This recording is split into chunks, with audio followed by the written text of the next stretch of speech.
Необходимо в судебное заседание вызвать начальника Главного управления МВД России по Северо-Кавказскому федеральному округу генерал-полковника полиции Бачурина Сергея Викторовича и заместителя начальника того же Главного управления МВД по Северо-Кавказскому округу Зубова Сергея Александровича. Дополнение к ремарке Бекова. Дело в том, что, как мы поняли из фактических обстоятельств дела, усматривается, что начальник управления МВД по СКФО Бачурин и его заместитель Зубов располагали более расширенными полномочиями, нежели те офицеры МВД, о которых говорит гособвинитель, чьи показания исследовались в судебном заседании.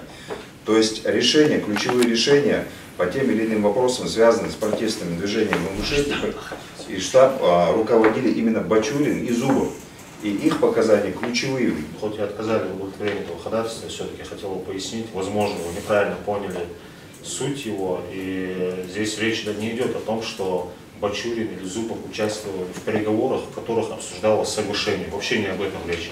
Речь идет о том, что 27 числа утром с Бачуриным, с Зубовым, с Полищуком, с Борутовым общались Барахоев, Чемурзиев, Мальсагов и пытались в момент событий урегулировать вопрос по завершению митинга. То есть обсуждали Полищука.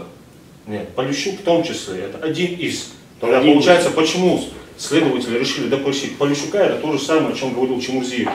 Они здесь все сидят, а Костоев приходит в качестве свидетеля.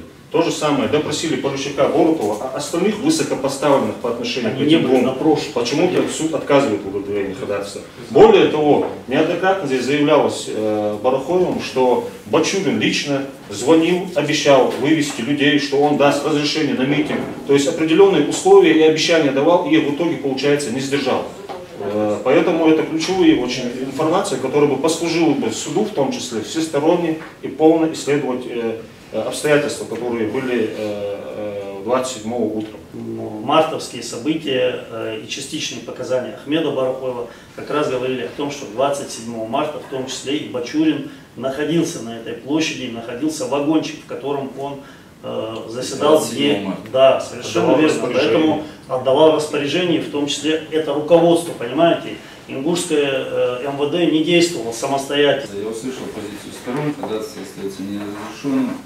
Я ознакомлюсь с ранее данными показаниями подсудимого Чемурзиева, выслушаю показания подсудимых остальных, кто соизволит давать показания в суде, если такие будут. И после этого я разрешу ходатайство по существу, уже буду отталкиваться от того, что имеет существенное значение для дела показания данных свидетелей или нет. В дальнейшем ваше ходатайство будет разрешено. Зубову я подхожу и говорю, что мне делать, как мне быть, куда мне людей увезти, уведи в любую сторону, куда хочешь, лишь бы с площади. Этот диалог состоялся 27 марта, да? 27 марта. На телефон Ижеркиева Ибрагима с Москвы звонит Бачурин, передает мне телефон, можно же или сделать, посмотреть, и я разговариваю, он меня уговаривает честью, мундиром своим, клянется, что на 5 дней администрации Москвы, президента Москвы дало разрешение. Ахмед, ради Аллаха, уведи, Ахмед Хаджи, людей. Вот такой разговор у нас с ним состоялся. Третье. 28 марта Бачурин прилетел в кабинет у министра Кавы.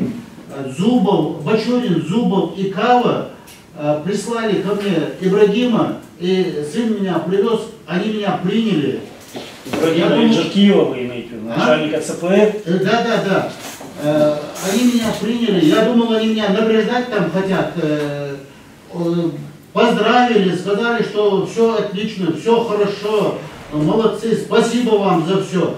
Единственная просьба поехать в центральную мечеть Назрани, где молодежь собралась, которая хочет приехать вот на кругу Икажевском, которые были там, да, хочет приехать в парламент, там какие-то устроить действия, чтобы они разошлись, что у них не получается это. Я согласился, поехал туда, переговорил с этой молодежью, уговорил их, сказал, что у нас нет необходимости куда-то в парламент ходить. Вот Бачурин, только что я от него еду, он мне разрешил, сказал, что даст разрешение, 5 дней мы выйдем и будем там стоять. У меня получилось убедить молодежь. Я обратно приехал, доложил, они меня еще раз благодарили, вывели, открыли дверь, посадили меня в машину и отправили домой. 3 генерала. Скажите, пожалуйста, вот 27 марта контактировали ли вы с названными лицами, вот Зубов, Бачурин, Кава?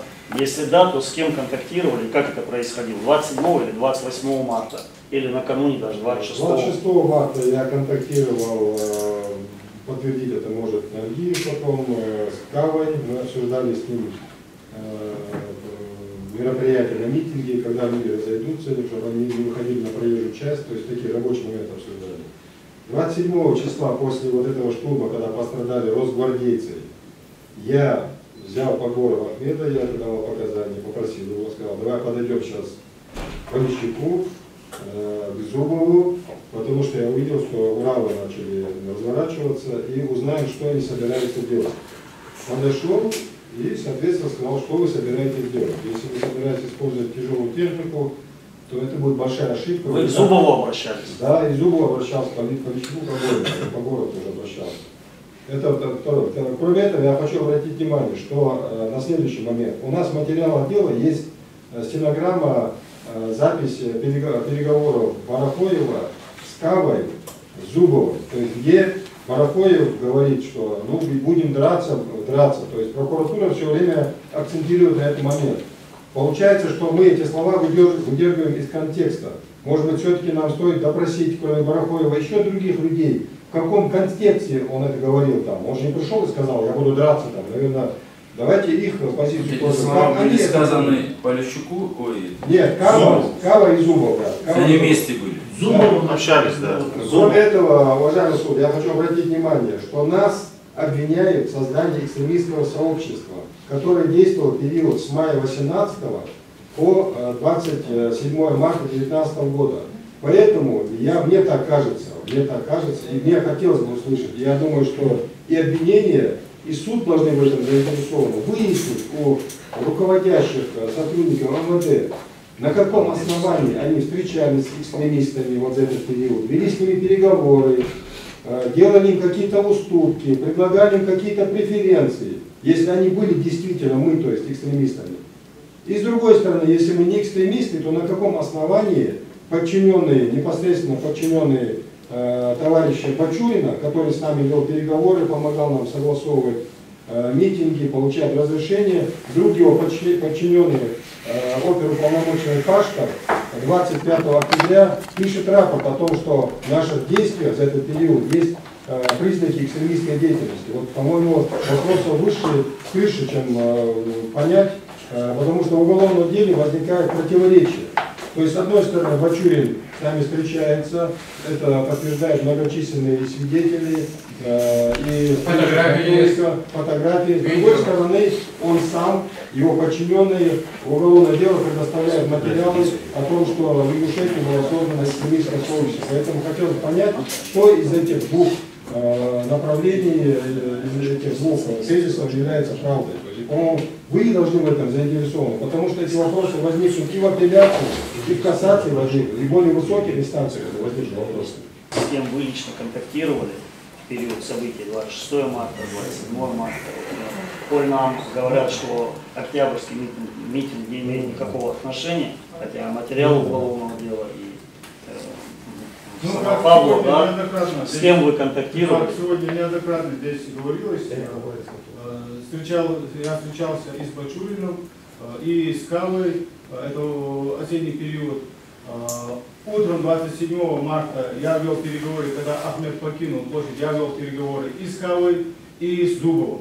Когда уже Полищук вел себя очень агрессивно, вызывающе и не смог никак найти контакт с нами, когда Зубов подошел, когда поговорил я с Зубовым, когда эти Уралы заехали на эту площадь, я попросил Зубова, чтобы вот эти молодежь уговорить, хотя бы на 5 минут отгоните эти Уралы назад, и чтобы их дать понять, потому что очень агрессивно они себя ведут. Он дал команду отогнать их назад.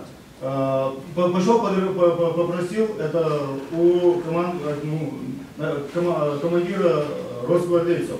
У них там перепалка пошла. То есть вы делаете свою работу, я знаю, как делать свою работу. И, соответственно, этот момент я тоже использовал, я пришел обратно к молодежи, я говорю, вот у них разногласия, я боюсь, что будет непоправимое, и тем более они сейчас отогнали Уралы на 5-10 метров, они отогнали все-таки. И давайте прислушаемся к тому, что нам говорят и старшие, и органы правопорядка, и покинем площадь. То есть был непосредственный контакт с Зубовым дважды. А скалы? Скавы то же самое. Но Скавы, когда мы вели переговоры, это в основном переговоры вел Ахмед Бархоев, я стоял рядом. Это опять же утром 27 марта. Мы ему доверяем. Во всяком случае, доверяем. Да и сейчас продолжаем доверять.